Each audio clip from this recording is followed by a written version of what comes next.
Hi everyone, welcome to my channel. इस video में हम फेक हायरिंग्स के बारे में बात करेंगे। मैंने अपनी प्रीवियस वीडियोस में मन stack, Java backend stack, even Python में कोडिंग जॉब्स के बारे में डिस्कस किया था। काफ़ी सारे स्टूडेंट्स का कमेंट आ रहा था कि ये फेक हायरिंग है, एक्चुअल में जॉब ओपनिंग्स कम है। तो इस सिचुएशन में हमें क्या करना चाहिए, इस वीडियो में मैं आपको डिटेल में बताऊँगा कि कितने टाइप्स की फेक हायरिंग हो सकती है, कैसे आपको डील करना है एंड कैसे आपको फाइंड आउट करना है कि कौन सी हायरिंग फेक है, कौन सी हायरिंग जेन्युइन है। तो ये वीडियो आपके लिए बहुत इंपॉर्टेंट हो सकती है, आपकी काफ़ी ज़्यादा हेल्प हो सकती है। इस वीडियो को आप एंड तक ज़रूर देखना। अभी तक अगर आपने चैनल को सब्सक्राइब नहीं किया तो सब्सक्राइब भी कर लेना। मैं आपको अपने एक फ्रेंड की बात बताता हूँ। वो जॉब के लिए अप्लाई कर रहा था, उसे बॉम्बे की एक कंपनी से कॉल आता है। वो बहुत बड़ी कंपनी है, उसका नाम नहीं लेते हैं इस वीडियो में। तो उस कंपनी में जॉब ओपनिंग्स थी एंड जो रिक्रूटर थे वो उसे कह रहे थे कि आपको एक पेमेंट करनी होगी जॉब में अप्लाई करने के लिए। अराउंड 1800 एप्लीकेशन फी थी एंड जब वो पेमेंट करेगा उसके बाद वो अप्लाई कर सकता है, उसके बाद उसकी एप्लीकेशन सबमिट होगी। देखो, ये एक बहुत बड़ा स्कैम हो सकता है। कुछ स्कैमर्स क्या करते हैं, फेक ओपनिंग्स बनाते हैं, फेक वेबसाइट बनाते हैं एंड एक वेल नोन कंपनी का नाम यूज़ करते हैं। जैसे वो कहेंगे कि ABC कंपनी है, हम वहाँ से आपको कॉल कर रहे हैं, आपको अगर जॉब के लिए अप्लाई करना है तो आप इतनी पेमेंट करो, ये रिफंडेबल फ़ी होगी। जैसे ही आप अप्लाई करोगे आपका सिलेक्शन हो जाएगा, या फिर आप रिजेक्ट भी हो जाते हो तो आपकी मनी रिफंड कर देंगे। इनको फाइंड आउट करने का एक काफ़ी आसान तरीका है। इनकी जो ईमेल आईडी होगी जिससे ये आपको मेल करते हैं, वो कंपनी के नाम पे नहीं होगी। जैसे @abc.com नहीं होगा, कुछ और होगा, कोई रैंडम सा ईमेल होगा इनका, या जीमेल से ही आपको कॉन्टैक्ट कर रहे होंगे, या फिर हो सकता है ये मोबाइल से ही कनेक्ट कर रहे हो। एंड जहाँ पर इन्होंने जॉब ओपनिंग बनाई होगी वो वेबसाइट भी एक रैंडम सी होगी, ऑफिशियल वेबसाइट नहीं होगी। जनरली आपको कोई पेमेंट नहीं करनी होती अप्लाई करने के लिए, आप कंपनी पोर्टल में जाके ईजिली अप्लाई कर सकते हैं। जब भी आपसे कोई कंपनी पैसे मांग रही है तो आपको केयरफुल हो जाना है कि ये कंपनी कहीं स्कैम तो नहीं कर रही है। मतलब कुछ स्कैमर्स हैं जो इस कंपनी का नाम यूज़ कर रहे हैं और आपके साथ एक फ्रॉड कर रहे हैं। अब बात करते हैं ऐसी फेक हायरिंग्स की जहाँ पर एक्चुअल कंपनी ही हायर नहीं करना चाहती बट वो जॉब ओपनिंग दिखा रही है। अब ऐसा कंपनीज क्यों कर रही हैं? सबसे बड़ा बेनिफिट होता है कंपनीज को कि उनकी ग्रोथ शो हो जाती है। अगर मार्केट में सिचुएशन अच्छी नहीं है, कोई कंपनी हायर नहीं कर रही, बट एक स्टार्टअप मन स्टैक में हायर कर रहा है काफ़ी ज़्यादा, तो ऐसा इंप्रेशन बनता है कि वो स्टार्टअप बहुत ज़्यादा ग्रो कर रहा है, उसका रेवेन्यू अच्छा है। तो ऐसा करने से वो स्टार्टअप इन्वेस्टमेंट भी ले सकता है एंड जो एम्प्लॉयज़ हैं उस स्टार्टअप के, वो भी मोटिवेटेड फील करते हैं कि हमारी कंपनी ग्रो कर रही है, हायर कर रही है। तो कंपनी क्या करेगी कि back to back job opening show करेगी और उनको सिर्फ एक या दो ही कैंडिडेट लेने होंगे। उसके लिए वो काफ़ी ज़्यादा कैंडिडेट्स की एप्लीकेशन ले लेंगे एंड काफ़ी लंबे टाइम तक वो शो करते रहेंगे कि उनको रिक्वायरमेंट है। कुछ कंपनीज डेटा कलेक्शन के लिए भी करती हैं। लेट्स से कुछ स्टार्टअप्स हैं जिनको जावा डेवलपर की ज़रूरत है, उनके पास खुद का इतना स्टाफ नहीं होगा जो सर्च करेगा लिंक्डइन पे, अच्छे जावा डेवलपर्स के साथ कनेक्ट करेगा, उनका रिज्यूम शॉर्टलिस्ट करेगा। स्टार्टअप्स क्या करते हैं, हायरिंग एजेंसीज को आउटसोर्स कर देते हैं।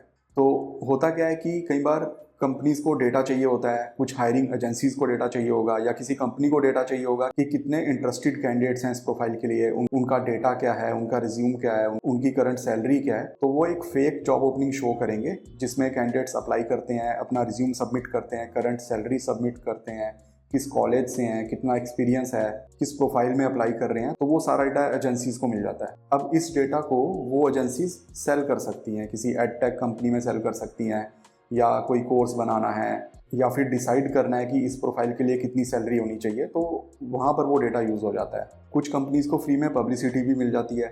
लेट्स से लिंक्डइन पे अगर एक कंपनी जॉब ओपनिंग दिखाती है, मन स्टैक की दिखाती है, या फिर एंड्रॉयड डेवलपमेंट की ओपनिंग दिखाती है, तो कैंडिडेट्स को पता लग जाता है कि ये एक नया स्टार्टअप है, ये इस प्रोफाइल के लिए हायर कर रहा है, इस स्टार्टअप के ये प्रोडक्ट्स हैं, ये सर्विसेज हैं।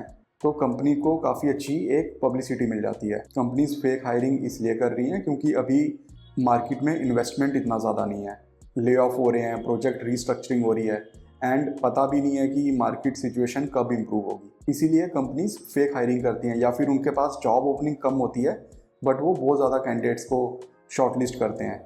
अब आपको इस केस में क्या करना चाहिए? जैसे आपने मन स्टैक का कोर्स किया है, DSA किया है, आप मन स्टैक की जॉब के लिए अप्लाई कर रहे हैं। लेट्स से आप इंटर्नशिप की जॉब के लिए भी अप्लाई कर रहे हैं बट आपको कोई कॉल नहीं आ रहा है, तो आपको बिल्कुल भी डीमोटिवेट नहीं होना है क्योंकि अभी इतनी ज़्यादा ओपनिंग ही नहीं है। आपको प्रिपेयर करते रहना है, पढ़ते रहना है, रिवाइज करना है, DSA की रेगुलरली आपको प्रैक्टिस करनी है और आपको कॉन्टिन्यूसली अप्लाई करना है। चाहे कंपनीज आपको कॉल कर रही हैं, नहीं कर रही हैं, आपको अप्लाई करते रहना है। कई बार ऐसा भी हो सकता है कि आपको इंटरव्यू के लिए कॉल आ जाता है, आप बहुत ज़्यादा एक्साइटेड फील करते हो एंड जब आपका इंटरव्यू होता है तो कंपनीज इतने डिफिकल्ट क्वेश्चन पूछती है, डीएसए में डिफिकल्ट क्वेश्चन पूछ लेंगे, कोडिंग लैंग्वेज में डिफिकल्ट क्वेश्चन पूछ लेंगे एंड बहुत डीप में क्वेश्चन पूछेंगे, जैसे लाइब्रेरी कैसे वर्क कर रही है, इंटरनल फंक्शंस कैसे वर्क कर रहे हैं, टाइम कॉम्प्लेक्सिटी क्या है।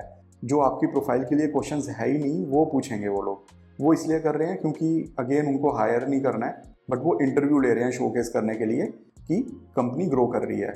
मेरा एक फ्रेंड है, उसका मैंने रेफरल लगाया था एक कंपनी में, उसको कंपनी ने कॉल किया इंटरव्यू के लिए एंड उससे गिट के क्वेश्चन पूछना शुरू कर दिए। गिट में रीबेस कैसे करते हैं, चेरी पिक कैसे करते हैं, कमांड इंटरनली कैसे वर्क करती हैं, क्या एल्गोरिदम यूज़ होते हैं, टाइम कॉम्प्लेक्सिटी क्या होती है।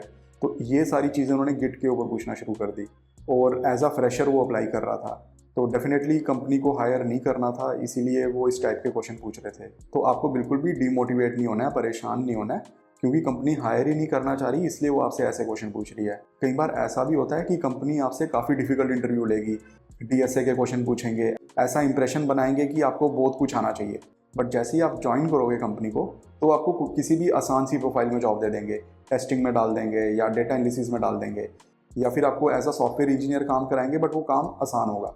ऐसा इसलिए है क्योंकि अभी कंपनीज इतनी ज़्यादा ग्रो नहीं कर रही हैं, बट इंटरव्यू के लिए काफ़ी ज़्यादा कैंडिडेट्स हैं, तो उनको इंटरव्यू की डिफ़िकल्टी इंक्रीज़ करनी पड़ रही है। तो ये जो सिचुएशन चल रही है ये परमानेंट नहीं है, ये इम्प्रूव भी करेगी। आपको अपनी स्टडीज़ को कंटिन्यू रखना है, डीमोटिवेट नहीं होना है, एंड जैसी सिचुएशन इंप्रूव होगी आपकी जॉब लग जाएगी। बस आपको पढ़ते रहना है। आपको डाउट में नहीं आना है कि जैसे आपने कोई स्टैक सीखा है, लेट से आपने मन स्टैक सीखा है तो वो सैचुरेट हो गया इसलिए आपको कॉल नहीं आ रही है, या फिर वो डेड हो गया इसलिए आपको कॉल नहीं आ रही है। मतलब आपको कॉन्फिडेंट रहना है अपने नॉलेज बेस पे। डीएसए आपको रेगुलरली प्रैक्टिस करना है एंड जो टेक स्टैक आप सीख रहे हो उसको अच्छे से रिवाइज करते रहना है। एंड मैं आपको ये भी सजेस्ट करूंगा कि आपको अगर जॉब ओपनिंग्स दिख रही है तो आप अप्लाई करते रहो, चाहे आपको इंटरव्यू कॉल आ रहा है नहीं आ रहा है, आपका इंटरव्यू में सिलेक्शन हो रहा है नहीं हो रहा है, आप अप्लाई करते रहो, इंटरव्यू देते रहो। उससे आपकी प्रैक्टिस भी होती रहेगी एंड आपको एक आइडिया भी लग जाएगा कि इंटरव्यूज़ में किस टाइप के क्वेश्चन पूछे जाते हैं। आई होप आपने इस वीडियो में कुछ नया सीखा होगा। अगर आपके कुछ डाउट्स हैं या मैंने कुछ मिस कर दिया तो आप कमेंट कर देना।